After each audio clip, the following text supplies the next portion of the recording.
Hello students, last video में हमने two types of bacteria जो है उसको स्टडी किया था, ग्राम पॉजिटिव और ग्राम नेगेटिव, और हमने शेप्स ऑफ बैक्टीरिया भी उसमें देखा था। अब हम इस वीडियो में देखेंगे न्यूट्रिशन इन बैक्टीरिया। तो जो बैक्टीरिया हैं उनमें न्यूट्रिशन दो तरह का होता है, autotrophic as well as heterotrophic. Autotrophic क्या है?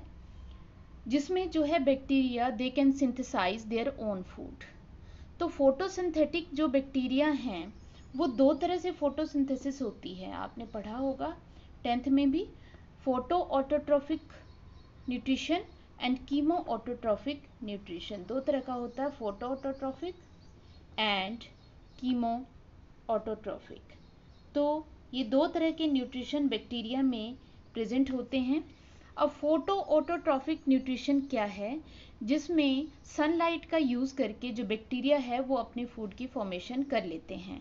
तो इनमें हमें पता है कि फोटोसिंथेसिस के लिए कुछ पिगमेंट्स रिक्वायर्ड हैं, जैसे कि प्लांट्स में होते हैं क्लोरोफिल पिगमेंट।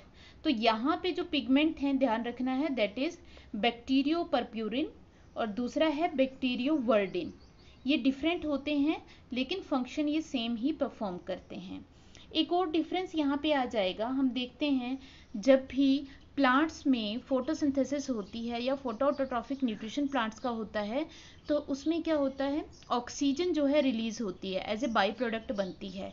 लेकिन यहाँ पे ऐसा नहीं होगा, एनऑक्सीजेनिक है, ऑक्सीजन रिलीज नहीं होगी, क्योंकि जो फोटोसिंथेसिस है उसमें वाटर का यूज़ किया जाता है। प्लांट्स जो है वाटर का यूज़ करते हैं, water and CO2 to form glucose.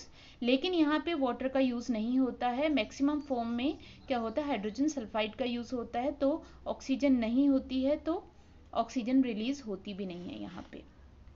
दूसरे होता है कीमोसिंथेटिक न्यूट्रिशन। कीमोसिंथेटिक में क्या होता है, यहाँ पे इनमें कोई भी फोटोसिंथेटिक पिगमेंट प्रेजेंट नहीं होते हैं। ये क्या करते हैं, इनके सराउंडिंग में जो इनऑर्गेनिक कंपाउंड्स प्रेजेंट होते हैं उनका ये ब्रेकडाउन करते हैं। उनके ब्रेकडाउन से जो एनर्जी रिलीज होती है उसका ये यूज़ करते हैं ATP की फॉर्मेशन में। तो ये ध्यान रखना है, फिर ये अपने फूड की फॉर्मेशन करते हैं। तो ध्यान रखना है, chemosynthetic means which utilize the energy released by breakdown of inorganic compounds around these organism and they use the released energy to make ATP। तो ये तो थे कीमोसिंथेटिक। अब मेन जो बहुत सारे जो बैक्टीरिया हैं they are heterotrophic, means they are dependent on others for their food. तो इनमें भी तीनों तरह का न्यूट्रिशन प्रेजेंट होता है। Some are saprophytic which depend on dead decaying organic matter, some are symbiotic mean which are present in a mutual relationship with other organism for their food, and some are parasitic which are parasites on other which obtain their nutrition from the body of other organism। तो symbiotic तो आपने rhizobium का भी पढ़ा होगा कि symbiotic nitrogen जो fixation है उसमें एज ए सिम्बायोटिक ऑर्गेनिज्म वो प्रेजेंट होता है। तो जो पैरासाइट्स बात करें तो बहुत सारे बैक्टीरिया जो हमारे में डिजीजेस कॉज करते हैं या प्लांट्स में डिजीजेस कॉज करते हैं या किसी और एनिमल में डिजीज कॉज करते हैं, तो वो उनका न्यूट्रिशन हो गया पैरासिटिक। तो ये तो था किस तरह का न्यूट्रिशन जो है वो बैक्टीरिया में प्रेजेंट होता है। Now we will move to the next topic, that is reproduction in bacteria. अब बैक्टीरिया में रिप्रोडक्शन किस तरह से होता है, तो मोस्टली जो बैक्टीरिया है वो रिप्रोड्यूस करते हैं एसेक्सुअली। तो उनमें मेन तो है एसेक्सुअल, हालांकि उनमें एक primitive type of sexual reproduction, ध्यान रखना है, it is primitive type of sexual reproduction. तो इनमें एसेक्सुअल रिप्रोडक्शन कैसे होता है, ये टर्म्स वेल नोन है आपकी। बाइनरी फिजन है जिसमें वो डिवाइड कर जाते हैं और डॉटर सेल्स की फॉर्मेशन करते हैं। बडिंग जिनमें उनमें स्पेशल बर्ड्स अपीयर हो जाती हैं। सिस्ट एक हार्ड कवरिंग बना लेते हैं अपने चारों तरफ, फिर उनमें डिवीज़न होती है और स्पेशल कवरिंग बना के वो स्पोर्स की फॉर्मेशन कर देते हैं। तो ये तो थे asexual mode of reproduction. And what is sexual mode of reproduction? तीन हैं इसके forms, transformation, transduction and conjugation. तो 3 तरह से सेक्सुअल रिप्रोडक्शन होता है, जो कि एक प्रिमिटिव टाइप का सेक्सुअल रिप्रोडक्शन है। तो ये किस तरह से होता है, अब देखते हैं तीनों को क्या है ये।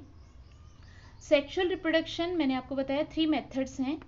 First is transformation, second transduction, third is conjugation. अब ट्रांसफॉर्मेशन क्या है? It is a process by which free naked DNA is incorporated into a recipient bacterial cell. It results in change in characteristic of a recipient bacterial cell. इसका means क्या है कि अगर किसी bacteria का जो डीएनए है वो इसी तरह से कहीं पे पड़ा हुआ है, मीन्स वो बैक्टीरिया डेड है, तो उसके साथ में एडजॉइनिंग जो बैक्टीरिया वहाँ नियरेस्ट प्रेजेंट होते हैं, तो कई बार क्या होता है ये उसके डीएनए को एब्जॉर्ब कर लेते हैं, उसके किसी पार्ट को एब्जॉर्ब कर लेते हैं और उस बैक्टीरिया का डीएनए दूसरी बैक्टीरिया के डीएनए के साथ ज्वाइन हो जाता है, जिसकी वजह से जो रेसिपिएंट है जिसने उसके बैक्टीरिया को रिसीव किया उसकी कैरेक्टरिस्टिक्स में चेंज आ जाता है, क्योंकि कैरेक्टरिस्टिक्स किसके ऊपर डिपेंड होती हैं? जो बैक्टीरिया का डीएनए है, जो डीएनए है वो जेनेटिक मटेरियल है। जैसे कि हम कहते हैं कि ये एक बैक्टीरिया है जो कि डेड फॉर्म में है, इसके चारों तरफ बहुत सारे बैक्टीरिया हैं, तो ये बैक्टीरिया क्या है? डेड है ये बैक्टीरिया। इसकी सेल वॉल मान लो अगर ख़त्म हो जाती है, इसकी सेल वॉल ख़त्म हो गई है यहाँ से, तो इसके बीच में इसका डीएनए है, तो इसकी जो कुछ सेल्स हैं वो इसके कुछ पार्ट को एब्जॉर्ब कर लेती हैं और अपने डीएनए के साथ ज्वाइन कर लेंगी। तो जब ये एब्जॉर्ब करेंगी, ये ज्वाइन हो जाएगा डीएनए के साथ, तो जो इस बैक्टीरियल सेल के कैरेक्टरिस्टिक्स हैं वो इसमें भी कुछ कैरेक्टरिस्टिक वो अपीयर होने स्टार्ट हो जाएंगे। तो ये किस केस में होता है?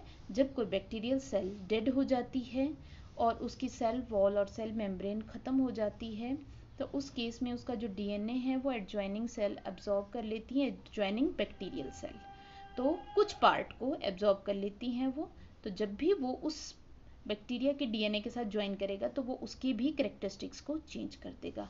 That is known as transformation. Means transformation क्यों कहा? क्योंकि इसके डीएनए इस सेल के कैरेक्टर्स को ट्रांसफॉर्म, इस बैक्टीरियल सेल को ट्रांसफॉर्म कर दिया, ट्रांसफॉर्म चेंज कर दिया। चेंज किसे किया? कैरेक्टरिस्टिक्स को चेंज किया। अब सेकेंड आ जाता है ट्रांसडक्शन।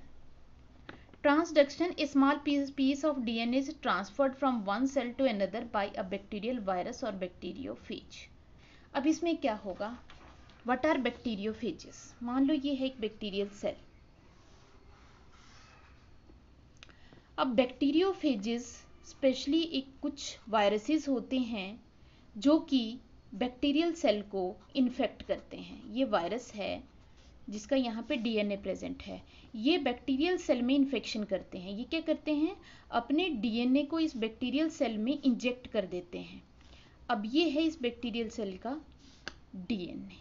जब ये इंजेक्ट करेंगे तो ये क्या करते हैं? इस बैक्टीरियल सेल के डीएनए का ब्रेक डाउन कर देंगे।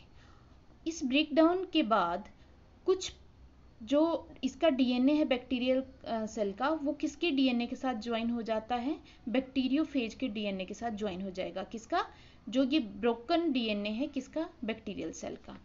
अब ये यहाँ से बहुत सारे, इसके अंदर बहुत सारे और बैक्टीरियोफेजेस बन जाएंगे। इस सेल का यूज करेगा वायरस और बहुत सारे वायरसेस या बैक्टीरियोफेजेस और बना देगा, ये बाहर निकल आएंगे। अब ये बनने के बाद बहुत सारे वायरसेस बाहर निकल आए। अब इन बैक्टीरियोफेजेस के डीएनए के साथ इसका कुछ पार्ट प्रेजेंट है। अब ये जब किसी और बैक्टीरियल सेल को इन्फेक्ट करेगा और अपना डीएनए इसमें इंजेक्ट करेगा, तो ये कुछ पार्ट इसमें से इस बैक्टीरिया के डीएनए का भी था, तो ये डीएनए अब इस बैक्टीरिया के डीएनए के साथ ज्वाइन कर गया। तो इसको बोला हमने ट्रांसडक्शन। किसी आउटर एजेंसी के थ्रू, एक्सटर्नल एजेंसी के थ्रू एक बैक्टीरिया का डीएनए अगर दूसरी सेल में ट्रांसफर हो जाता है, that is known as transduction. Now third is conjugation. Conjugation में क्या है? In this donor bacterium transfers its genetic material into another bacterium through pili. इसमें क्या है कि मान लो एक ये बैक्टीरिया है इसके चारों तरफ इसके जो मेम्ब्रेन है, सेल मेम्ब्रेन, उसकी कुछ आउटग्रोथ होती हैं जिनको हम कहते हैं पिलाई, और एक ये बैक्टीरिया है।